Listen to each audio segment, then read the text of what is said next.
This is so cool. It's my first fire in what is the real Australian outback. Well, welcome to the Flinders Ranges. Yes, guys, we are in the Flinders Ranges, a little bit away from where we were last week, but nevertheless, we're really enjoying it, and we've got some special things to show you here. The Flinders Ranges is well known for its famous places like Wilpena Pound and places like that, but we're going to show you the private tracks that are owned by the private station owners, and they are extra special, and in my opinion, they are the best part of the Flinders. So hang around, and we've got some great things to show you.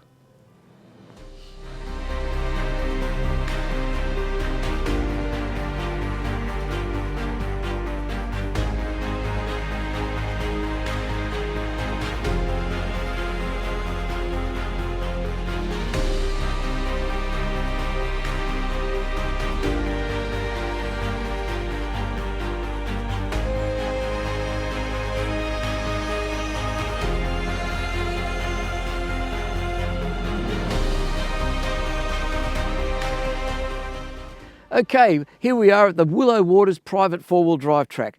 Like all private four-wheel drive tracks, there is generally a fee that applies, but it's always well worth it. This property is owned by Alan and Sharon McInnes and stems some 13,000 acres of some of the most stunning scenery that you'll see in the Flinders Ranges. So let's go and check it out.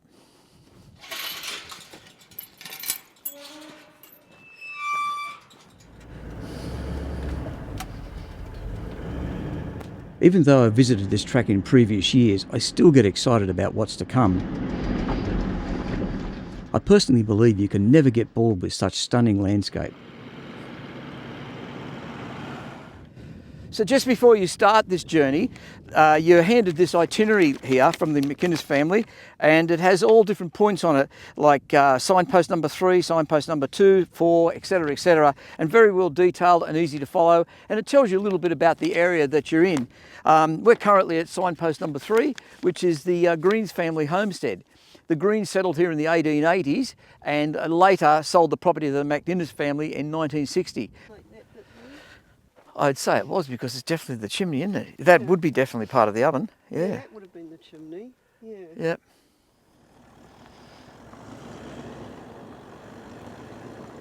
As we travel along, it's obvious that the track has been well signposted, and in conjunction with the trip notes, it makes it pretty well impossible to lose your way.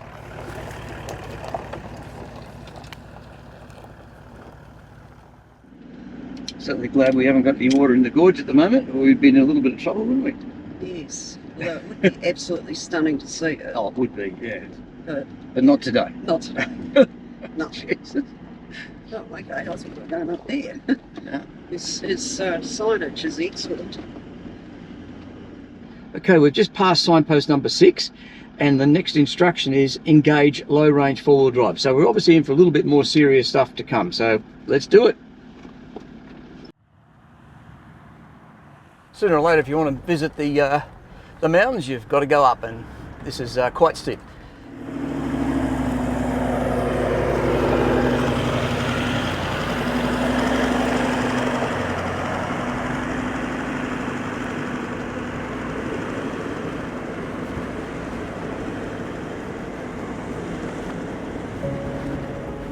At signpost number 7, our first vantage point, we're looking out over the amazing Mount James, Mount Brown and Dutchman Stern on the horizon.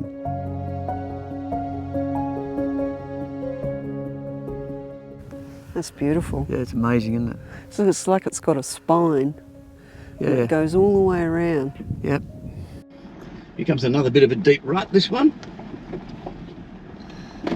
It's like a riverbed at the bottom. Oh, well, it's definitely a creek. Yeah, definitely a creek flowing through there. This is a little bit, yeah. It's steep on the other side. It's steep. Probably looks nothing on video, but still, that's the way it goes. Come on, get your head up. Deal. No problem. Better you than me. How do you get it greater up here? Well, I'm glad he graded it. Blimey. Yeah, this is the bit. And a rip. nice. It was a bit rough. Yes, it sure was a bit rough, but wow, look at the views. Signpost number 9, without a doubt, in my opinion, the most spectacular viewing on the whole track.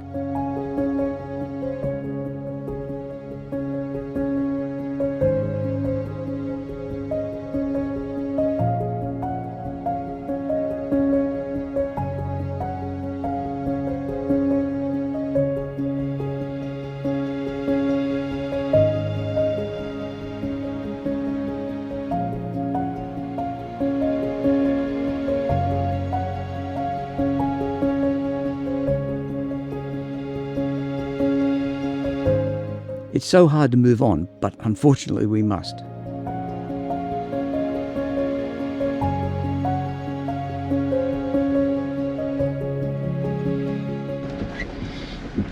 Yeah, bit of a tight fit.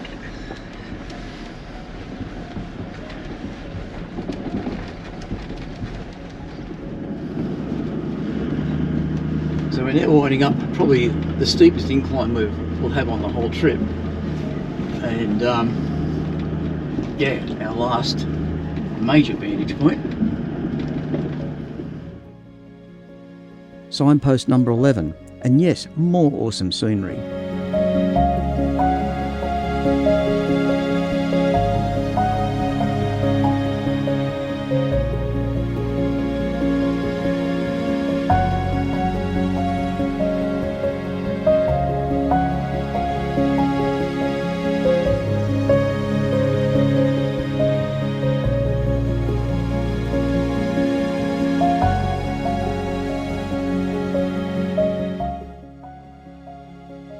Whatever goes up must come down, so that nice little steep incline, we're now about to head down it.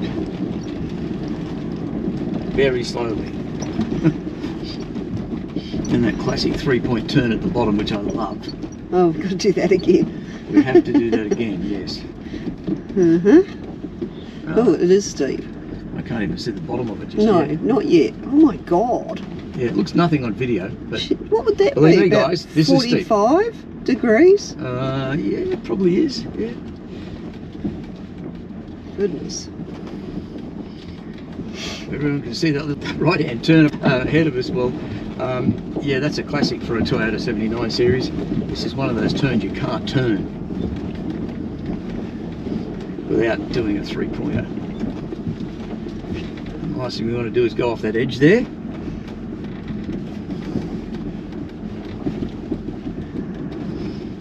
So if anyone's wondering how I'd classify this trip, four-wheel drive wise, I would say probably medium.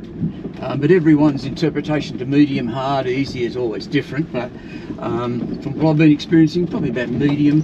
Just take it slowly and easy, and do what they say on the sheet that they give you, and yeah.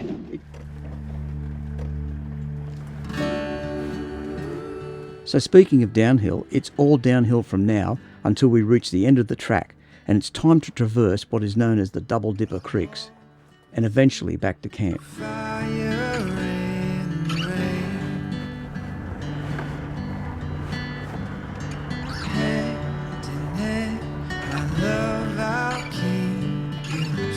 Last gorge.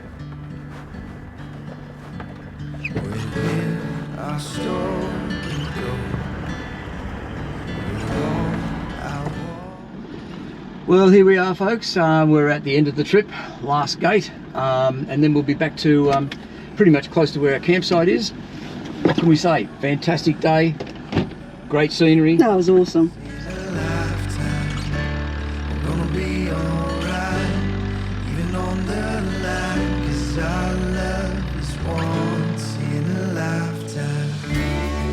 So there you go, everyone. There's day one. That completes our trip at Willow Waters. We'll be moving on tomorrow and moving up to a place called Willow Springs. So I'm not too sure what to expect there, but we'll find out together. See you then.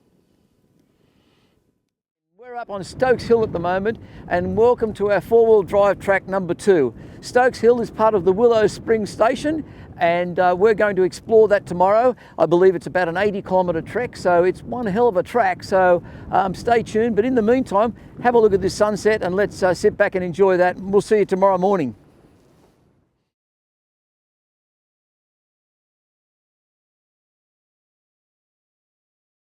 Okay, we're now at the Skytrek Flinders Ranges four-wheel drive track. This track is on the property of Willow Springs, which encompasses some 70,000 acres of some of the most spectacular scenery you'll see in the Flinders. We're out here today, not the best of a weather day, but you know, you've got to go with it. The only way you can do it. This track is about 80 kilometres long, and we're not even too sure with the delays that filming takes up that whether we'll get the whole track done, but we'll give it our best shot. The first part of the journey, we're wandering around the low parts of the valley, and we'll continue to do this for a while before we start winding our way up to some of the mountaintop views. But then it's quite pretty.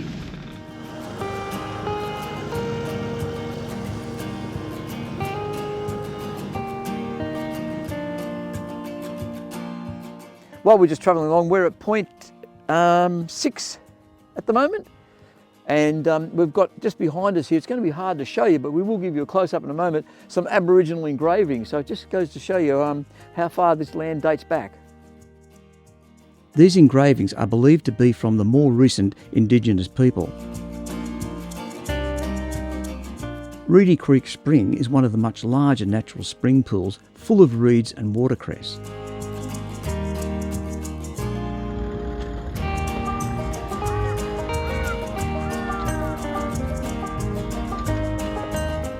As we continue along the ridges and down through the gorges, you can't help but become captivated in the beauty of this area.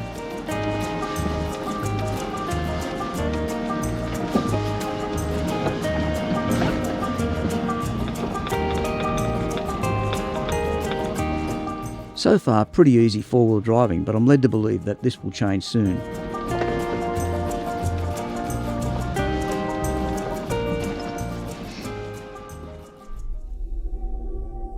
Built around the turn of last century, Moxon's hut was occupied permanently by a station employee until the early 1960s.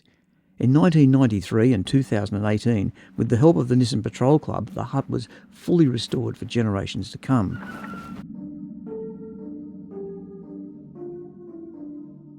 As you look around inside, you can't help but feel the loneliness that would have been endured.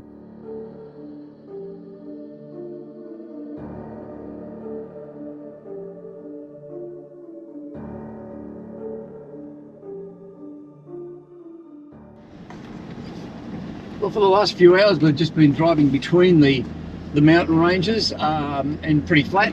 No, super flat actually, but at the moment it's going up a little bit rocky, and I suppose you've got to go up sometime or you'll never see any views. But anyway, it's been fantastic so far. A picture tells 1,000 words.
Continuing on the up and up, the scenery just keeps coming.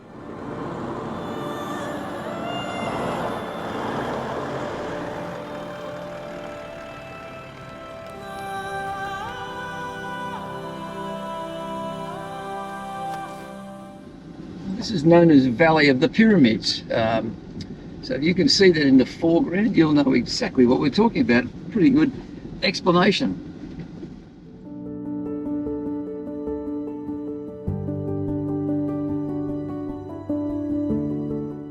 Laid to rest nearing the end of the track is the Malcolm Moore grader, originally purchased from the Hawker District Council and was used extensively on the Willow Springs property up until 1982.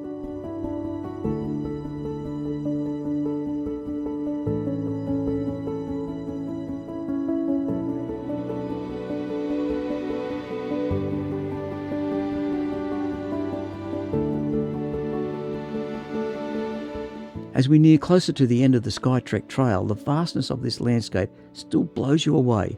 And what an example of coloured ochre rocks with the perfect afternoon lighting.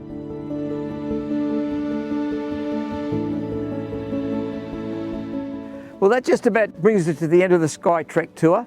The sun's going down, but it's been a fantastic day with some awesome scenery. And let me say that we've only just touched the surface of this track. We left home at 8 o'clock this morning and we still haven't got time to completely finish it. So a little tip, leave home at 7 and might give you a bit more time to do it. We'll be running out of light pretty soon, so we're going to take a little bit of a shortcut back, but the scenery is stunning, this track is stunning, and it's just really good value to do it. So hope you enjoyed it. We'll see you with the next track pretty soon.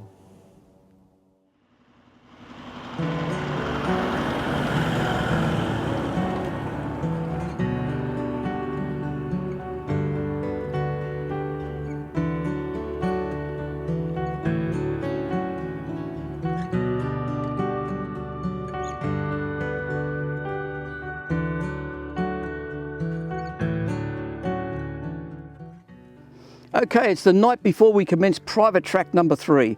And as you've seen, we're at Farina. And yes, I can already hear some of you saying, that's not the Flinders. Well, in actual fact, we're only just past the northern tip of the Flinders. But this track is so special, I just had to include it in this video. Unlike the first 2 tracks, this time we've found a couple of yobbos that would love to come and tag along with us. No, I'm only joking, actually. They're good friends of mine from home. Hello, So yeah, we've got Sue and, I must admit, we've got Miss Abby. Miss Abby down here. So we've got Sue and, as I said, that's a dog. The dog's about to attack. We've got Harry, they're both from G'day, Stockton. guys, how are ya? And we've got Debbie and John Boy. G'day, And they're both from Port Macquarie. how you going? So we should have a ball, eh? So we'll see you bright and early tomorrow morning. Time for a couple of coldies now. Cheers. Alrighty guys, you copy there, John? You rolling? Rolling, buddy. And you're right there, Harry? Yeah, all good, budgie. Righto, let's rock and roll and do this trip, eh?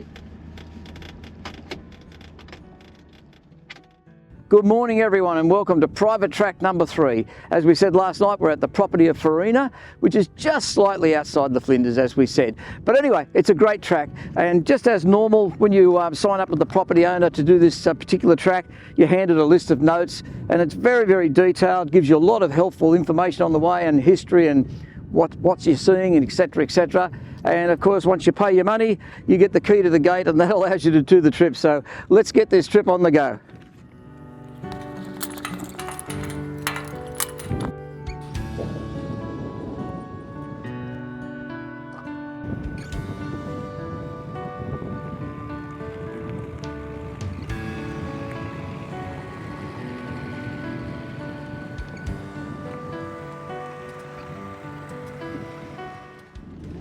Okay, we've not long left and passed through the lock gate, as you saw, and you don't really realise it, but we're travelling along the flats at the moment, and we are actually up quite high, even though you don't think you are. You get that feeling that you're not really that high.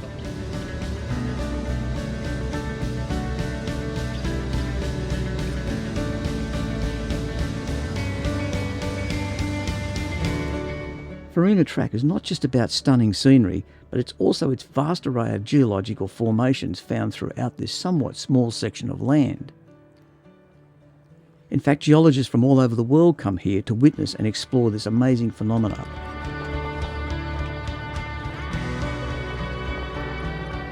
Every viewpoint you feel you can see forever. Okay, we're just about to witness what feels like the edge of the earth.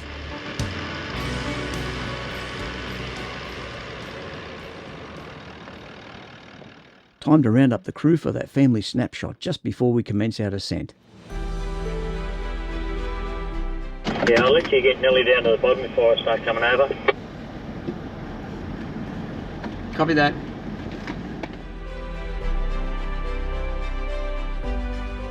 This is certainly a low-range first gear job. Slow and steady wins the race, and never have multiple vehicles descending together.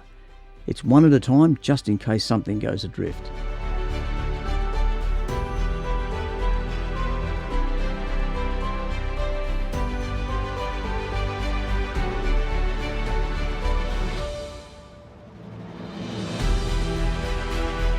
Just recently there's been a bit of rain, so driving here you have to be on full alert and in four-wheel drive when negotiating this salt pan. One slip and you can sink down as quick as. We've noticed a few soft sections, but as you can see, all went well.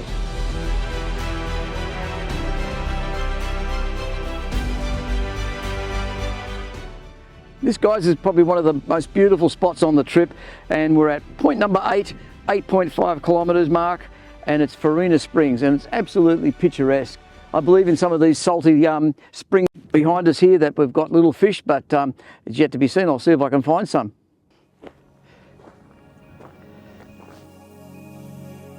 These ultra-salty springs actually crust over at certain times of the year, and yet the tiny inland goby fish still seem to somehow survive here.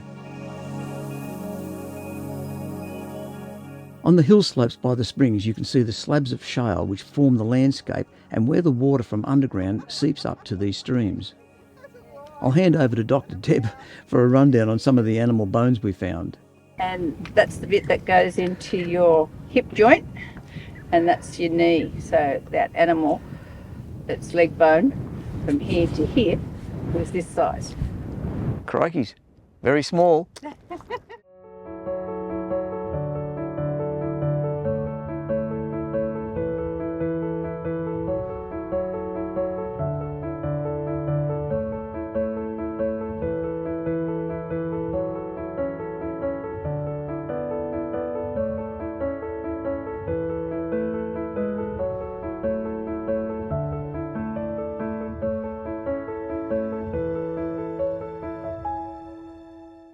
I must say that it feels quite eerie driving this area.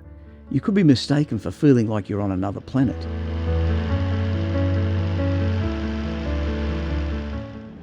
Okay, well you can see the diverse change of the land surface as we travel now. We're actually in the Salt Lake, and we'll continue to be in that Salt Lake for a little while. And this is the scene down here where they've actually filmed numerous television commercials for vehicles in particular. And I believe they've done a Hollywood blockbuster. Maybe not a blockbuster, but they've certainly done a Hollywood movie here, I'm led to believe. And with some major stars, international stars. So it's a well sought after area for various reasons.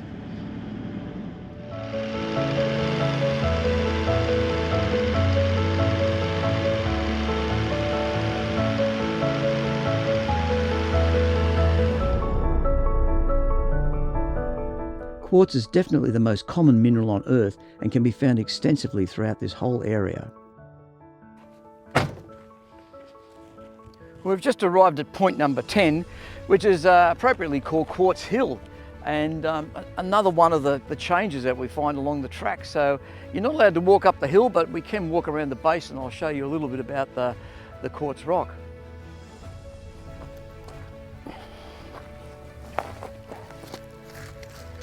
Just quartz everywhere, just amazing.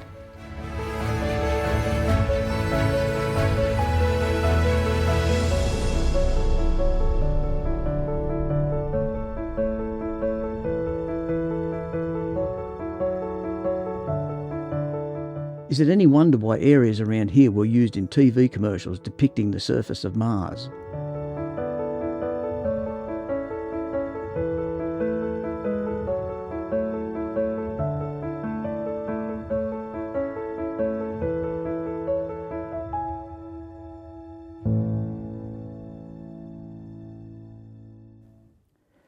We're We're at point number 11 at the moment, approximately 15 kilometres into the track, with about another 10 to go. But we've pulled up now at these ochre mounds, which once again just come out of nowhere.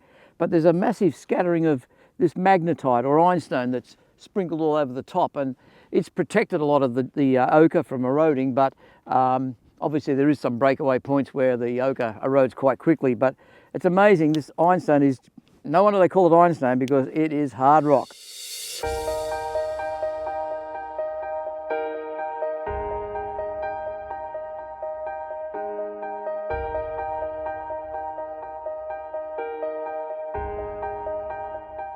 I'm walking along the ridge now that is actually the old Garden Railway line, but it's the new old Garden Railway line. And what I mean by that is the new old Garden Railway line is when they swapped from the narrow gauge over to the wide gauge. And this is where the wide gauge section went through to Maree. So yeah, quite confusing, but that's the way it is. So we haven't got long to go for the rest of this journey, so hang with us just for a few more minutes.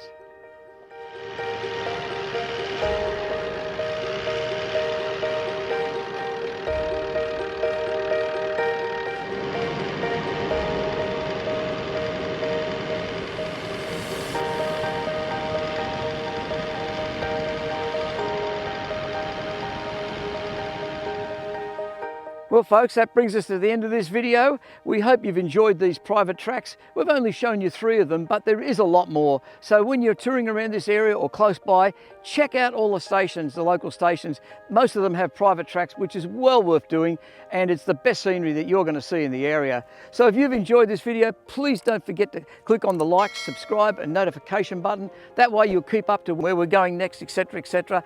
So in the meantime, we'll see you in the next video somewhere up the track. Bye for now.